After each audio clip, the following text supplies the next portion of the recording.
Hi and welcome to a new video.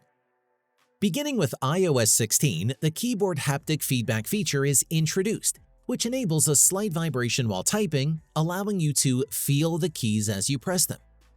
In this video, I will show you how to enable this feature on your iPhone if you haven't done so yet. Let's go. Before you start, make sure you are currently running iOS 16 or later on your iPhone. Otherwise, be sure to first update to the most recent version to ensure that this feature becomes available on your device.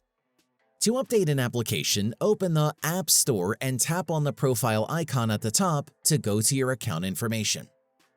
Browse through the list of your installed apps, and an Update button should appear beside each if a new version is available.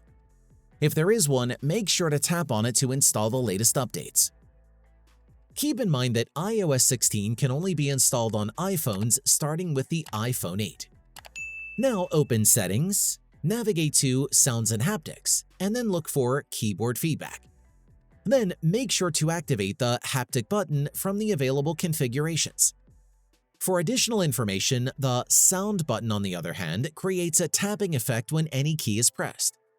Please note that this will only work if your device is not in silent mode.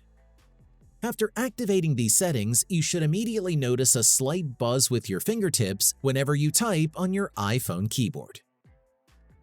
And that's it. If I could help you, feel free to give this video a thumbs up and don't forget to subscribe. Leave a comment down below if you have any questions. See you next time. Bye.